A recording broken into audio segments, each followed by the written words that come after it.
What's cooking, good looking? I have great news. Just look at this. Wow, what a beauty! Amazing work of the master. This is a gift from the award for the good of the world, which highly appreciated my documentary Voice for the Voiceless and made it a silver prize winner of its film competition. Once again, I would like to thank everyone who participated in the creation of this film and its promotion. It seems that our work has really touched the hearts of people all over the world. Just look at the number of awards our film has received. This is very valuable to me. Our film has traveled to many countries around the world and has been shown at many international film festivals. Even 2 years after its creation, the film is still in demand. Most recently, the film Voice for the Voiceless became available for viewing on Amazon for countries such as the United States of America, the United Kingdom and Germany.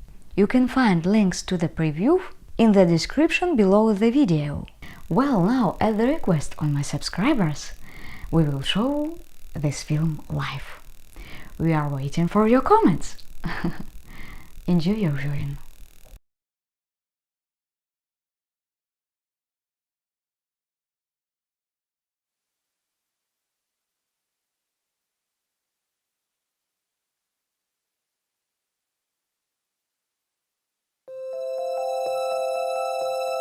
Marina, there you go again.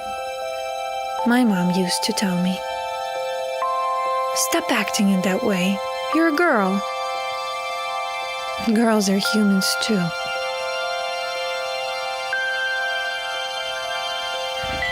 Breathtakingly beautiful. An abyss right under my feet. It draws you in. You may be wondering what I'm doing here on this roof. A good question. To answer it, I need to rewind back to the beginning. I was a tomboy when I was little. Cops and robbers, tree climbing. Well, I could play girly girls games too, until I learned how to read. Meaningfully. I was 7 or 8. I joined the library, and my whole life changed. Remember that feeling? When you open a book and it opens up a new world for you. The world of wonders. Krapivin, Jules Verne, Jack London. I followed my fantasy and its characters. I empathized with them. I felt what they felt. Toys were no match. I met a man who said he had read only one book in his life. Only one. I found it so strange that I married him. I shouldn't have done that. 12 years with a psycho. Hollywood films lie. A psycho is not the one who waits to attack you in the dark alley. Real tyrants are charming until they get you trapped.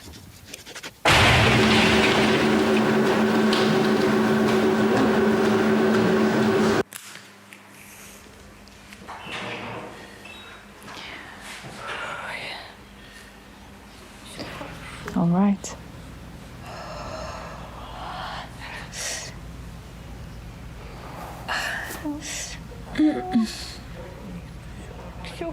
That will do.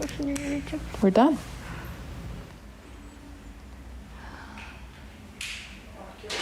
We put a stick on it, place inside the container, and have it shipped to the lab. 5 years ago, I woke up with the feeling that my life would never be the same. I was going to be a mom. Back then, it felt good and quaint.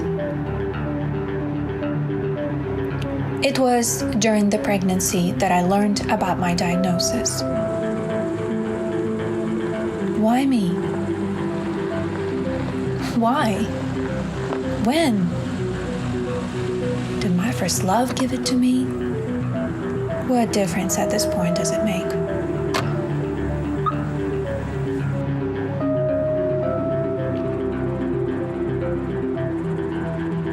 How do I tell Dad?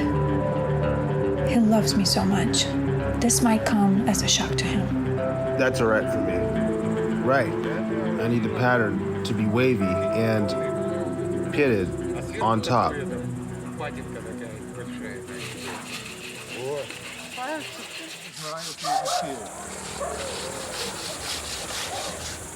I just dropped by their place. There was a big plastic bag near the door with medicines inside to last her for 3 months. It was jam-packed with medicines. I read their names and looked them up on the internet. The first feeling I had was I couldn't believe. When she came for Lolia that evening, I asked her. She confirmed she was HIV positive. Then I would just shut myself in the barn at night, and I cried and cried.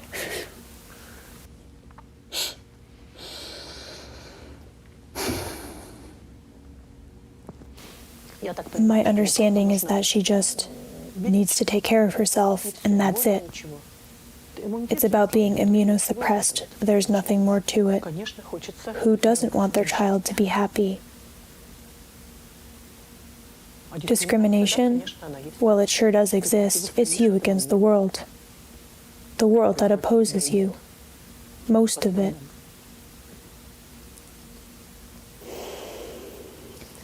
You just can't be weak, otherwise they'll break you.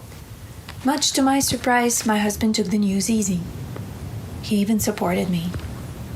Our daughter was born healthy thanks to the doctors. I was beyond happy. But when she turned 3.5, he met another woman and left us.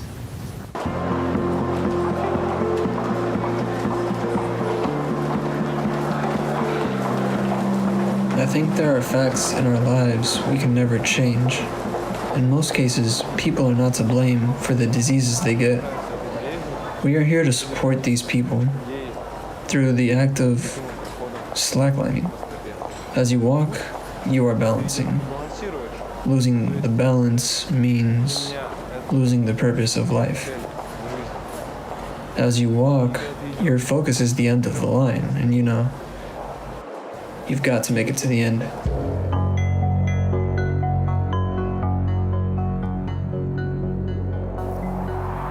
Fear. A nasty and tenacious feeling. It's like when you get into a glue jar accidentally. You want it off your skin, you want to wipe your hands. But it just won't go away. The insidious thoughts won't leave my mind. I don't even know what I fear most. Pity, judgment, or... My mind is racing like it did on that roof. Just one step.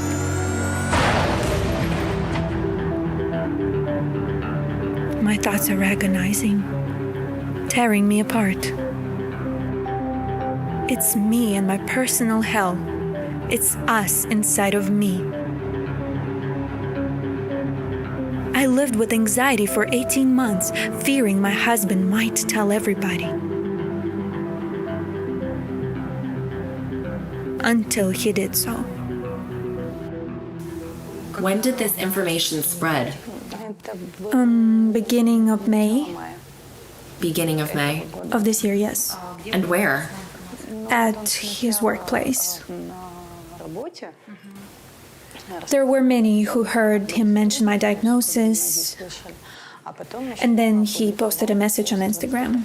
Pursuant to the Personal Data Act, health data may be processed, and by that we mean disseminated, through any media. including social networks, only with your prior written consent. Any dissemination of your health data without your knowing is a violation. In my professional opinion, we're dealing with an offense punishable under Article 13.11 of the Administrative Code. You will need to provide the screenshot. I've got the screenshot. And the ownership of the account from which the information spread. Also, you are free to claim through the Justice of Peace compensation for moral damages under Article 24. Can voice recordings be used as evidence? Actually, yes. Even though voice recordings are often made without informing the other party first, that doesn't mean they're illegal for this reason. Federal Law 38 stipulates a number of guarantees for patients with your disease. An employee with HIV may not be terminated simply because they are HIV positive. If they are, the termination is unlawful and can be appealed through the procedure established in the Labor Code. As a matter of fact, you are free to apply to the investigation committee to seek the maximum possible penalty under Article 137, which is up to 5 years imprisonment, classifying the offense as medium gravity. If the court should find sufficient corroborating evidence to support the case, the defendant will either be fined or imprisoned. This is my friend Aika. We shared a hospital ward. She was the first to sit for my paintings. There are more paintings of her over there. The message of this painting is stigma and how people with HIV feel. People may have many different fears. The nastiest of them is social fear. I'm afraid people like us will always be discriminated. Deadly diseases are many, but somehow it's HIV along with TB that is stigmatized. The disease comes with a package: shame. If you have it, you're bad. Enough is enough. Otherwise, healthy people will never hear what the disease keeps silent about. I don't know what I think about this painting. It turned out to be more metaphorical than planned, and at the same time straightforward. I'm searching for meanings. To someone, this painting shows the disease being judged, or maybe that the disease just thinks she is being judged and is therefore the source of her own stigma. Perceptions differ.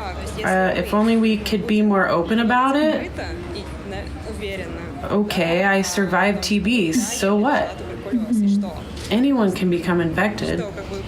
Anyone. Have you personally faced discrimination? You are trapped in a vicious circle. It's not your fault. So you can be open about it. And have no fear being judged. If you are, know you're judged by fools.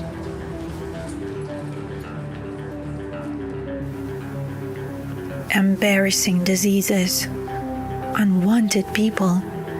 If you're HIV positive, you are to blame, by definition.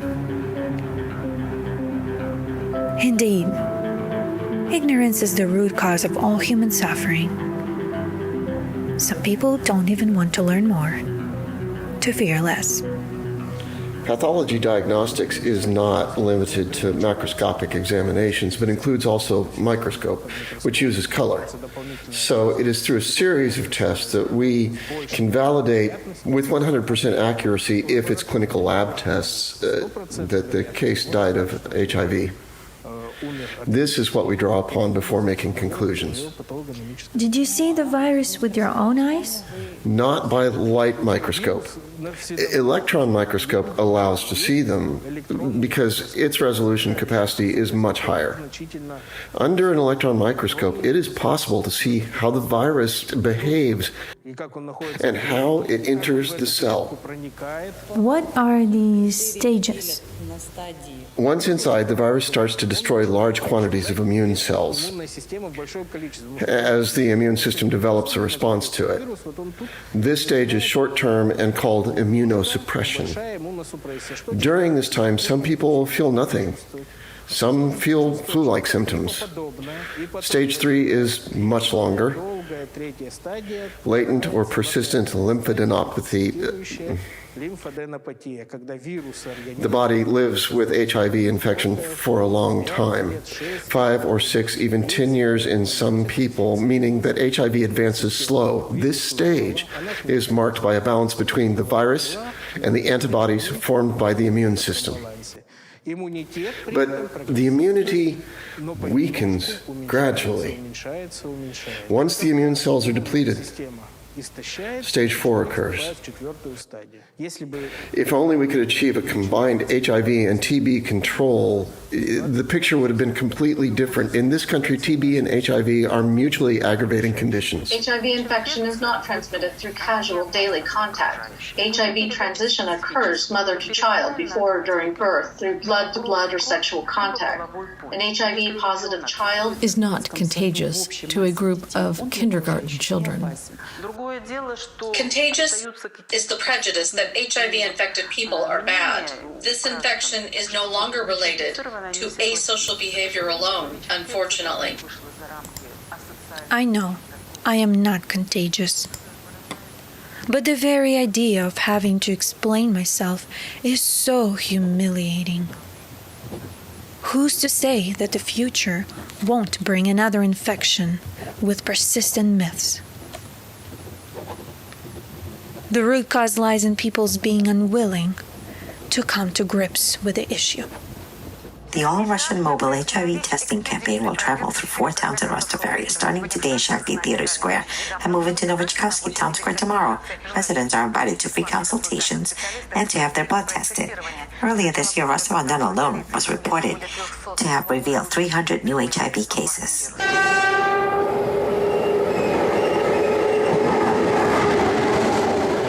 I travel a lot these days, trying to find the answers to my questions. I want to learn more about my disease. I want to reach its core. This is our 26th region, and we are bringing testing to 4 towns in each of the regions. Our campaign, launched by RF Health Ministry, is called Mobile HIV Testing. HIV is insidious in the sense that it appears only after a period of latency, during which it is impossible to determine if a person has been infected. This latency lasts for 3 months. If an infected person has their blood tested during this period, their result will be false negative, because they take the test earlier than HIV becomes diagnosable. So it's not about the test, it's about the timeline. For HIV testing to take place at the right time, it's essential that it includes a repeated test. It's no use fighting stigma. We'd better let it go. People have the right to fear. They have the right to judge. They have whatever right can be there in this life, whether we like it or not. Maybe people don't want to know you're HIV positive. Time will tame the strongest of prejudices, because it's about the virus, not the one infected with it. Also, the way HIV facts were first presented was so shocking that many people still find it difficult to reconsider them. They just need time. HIV infection is commonly diagnosed by testing blood. The test includes several steps. What we do first is stir the serum and dilute it in, say, conjugates. Conjugate 1, conjugate 2, 3, 4. Next, we incubate it. This is how it goes. stirring, diluting the serum. Spread on this tray is antigen. Every time we get sick, our body develops antibodies to fight the infection. The antibodies react with the antigen. If they form a bond, the resultant antibody-antigen complex becomes dyed with color, which indicates a positive result.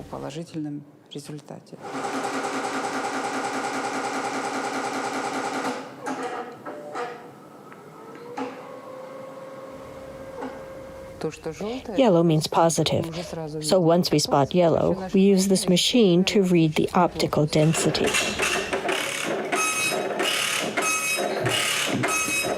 See? The yellow means the patient is HIV positive.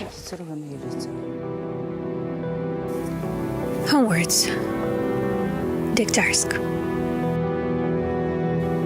I'm overwhelmed. One day I will write a novel. My heroine is going to be HIV infected. It's going to be 80% autobiographical.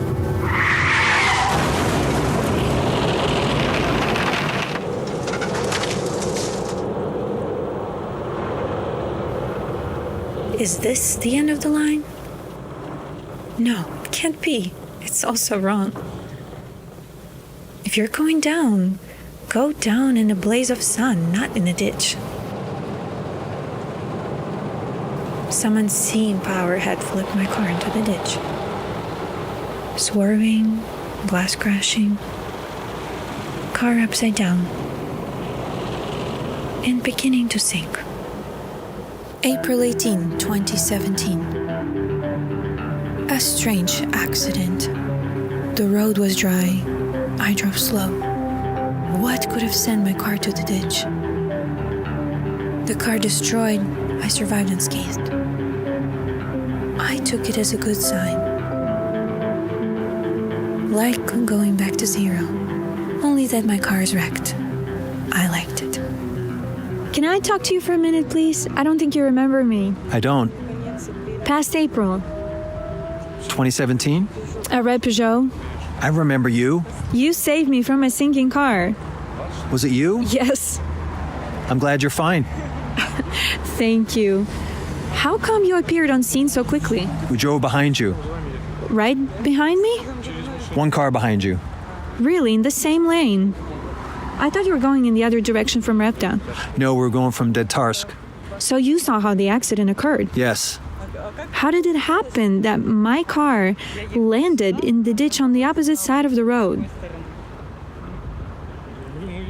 We couldn't quite see because there was a truck in front of us. We stopped and saw your car lying in the ditch. Car flipped, nobody around. Me and my captain, we rushed to the rescue. I see. Thank you so much. You're welcome. That's our job. After the car accident, I started modeling. I had this thing running through my mind. What if I die? I want my daughter Lola to remember me beautiful. Silly as it sounds, but... She's a highly creative person. She dabbled in short story writing, and I thought this might grow if she's given a chance. The photo series have given a way to a whole photography project. My first reaction was, is it a joke or something? Then I thought, so what? So what? They're humans too. They are like us in every way.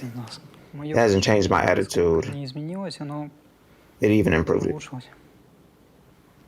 I realized she must be going through hard times. And if people fail to understand and accept it, they are damaged. I think.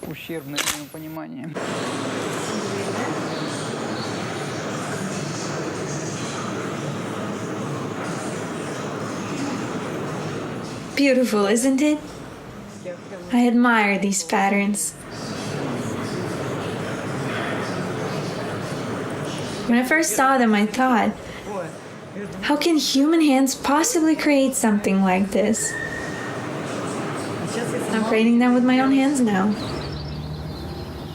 My background is mining engineering, but I work as a design artist now. What luck it is to find your passion, get absorbed in it. Your hands all painted, nail polish worn off. But that's no problem compared to the elevation you experience from simply applying layers of plaster.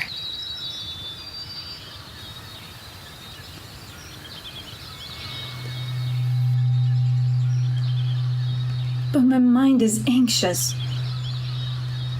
When I think about HIV denialists and their children, Daniil Markelov comes to mind, a minor who died early. The guilty are left unpunished.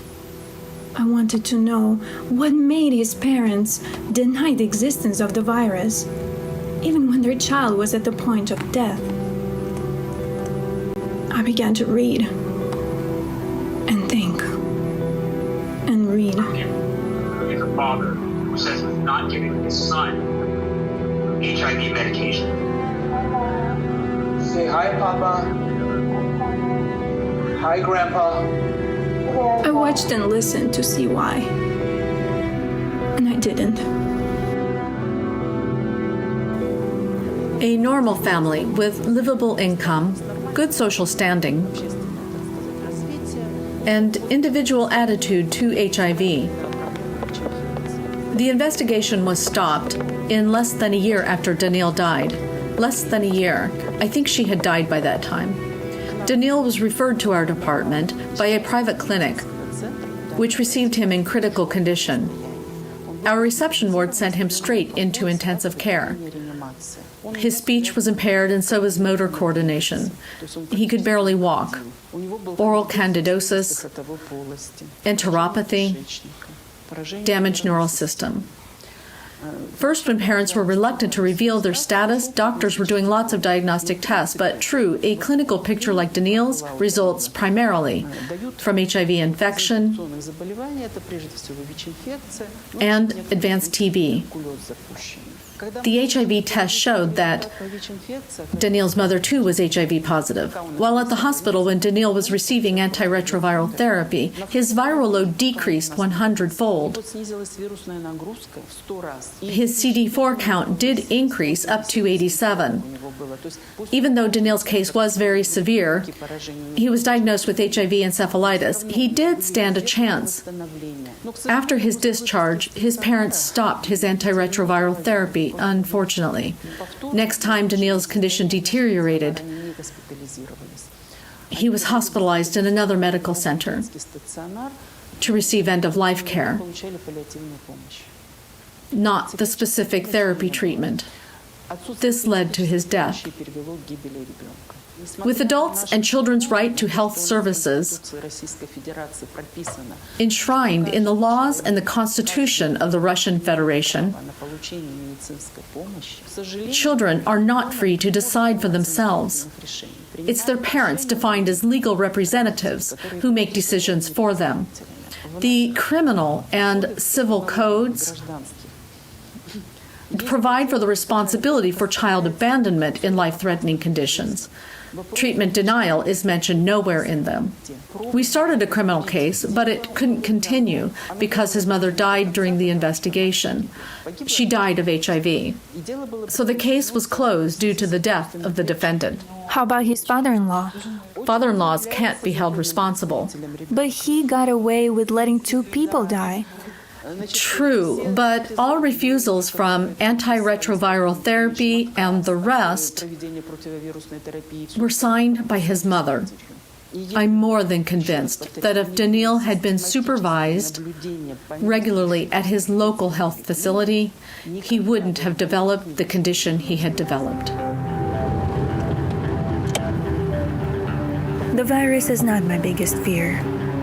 I often think about what might have happened if I didn't get pregnant. I could have entered the stage of AIDS. Still unaware of my disease. It turns out that my daughter was born to save me. She's my guardian angel. My doctors are very helpful keeping me in good health. I'm energetic. I make plans for the future. I know I don't have a lot of time. I am eager to live. I have learned to value time.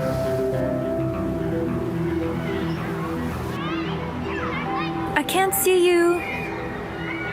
Are you sure it's the Petorchka we agreed to meet at? Okay, coming. When you mentioned the film, I knew it had to do with this issue. You want your daughter to know when she grows up? I want her to know everything. There is trust between us, and I want it to stay. I'm going to tell her that there are pills that help people live and enjoy life, and that I'm not contagious. Many people don't even know that HIV and AIDS are two different diseases. I was never biased against people living with them. Maybe I was. In the early 80s.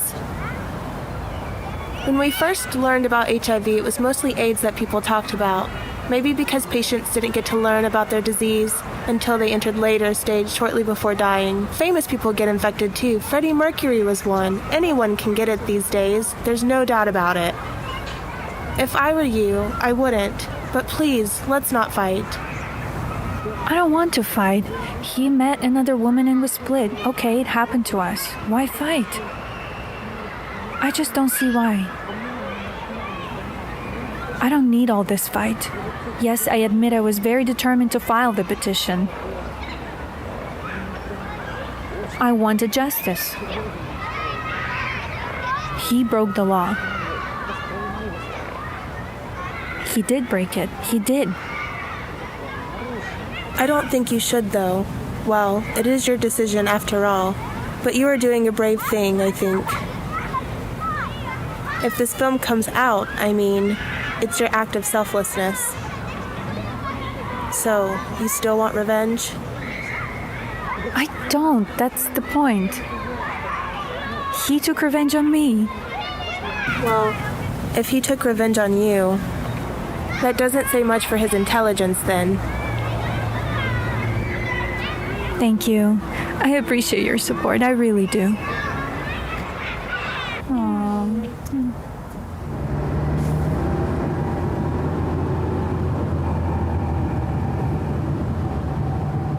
Overt expressions of stigma are rare.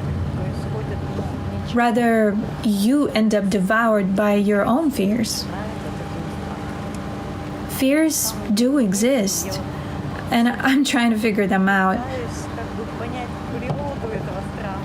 What is it that I fear? I still haven't figured it out for myself. I can't even formulate it as one definitive problem, nor describe it. It defies definition. No one knows exactly what they fear. They just have fear. I don't dread the thought that millions of people will see me and know my status. What I dreaded most was telling my close friends, and Mom knows.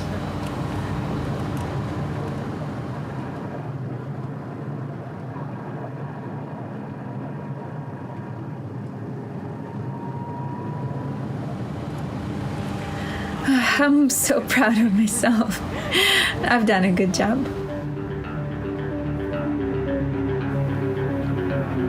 You know, this note is not about the hardships of marriage or hard feelings or offense. This is a thank you note.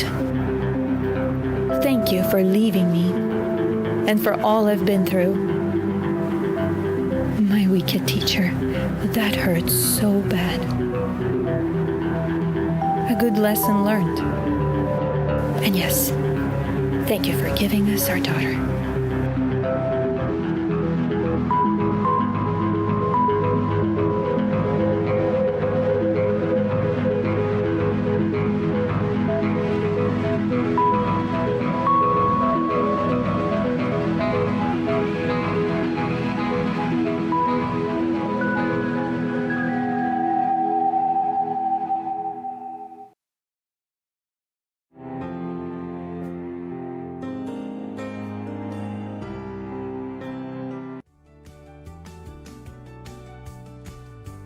Voice for the Voiceless. This film has a good purpose to overcome stigma and discrimination towards people living with HIV, to destroy stereotypes and misconceptions.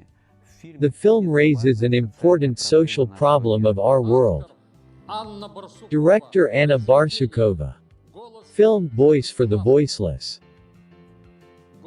Rostov-on-Don. Dear friends, unfortunately, I am not Anna Barsukova. I represent her, because she could not come from Rostov-on-Don due to the epidemiological situation, but nevertheless, I want to convey my gratitude from her, because indeed, your prize it's just an extraordinary miracle. It is on your project that we can see absolutely quivering things, extraordinary, which cannot always be seen at other competitions and festivals. I also feel my involvement, because I am the director of the Magic of Cinema Festival, where Anna Barsukova won the Grand Prix with this film. This film is very important for everyone, because Anna raised the problem of people who are sick with HIV. But these are people from whom you cannot turn away. These are the people who should live in our society.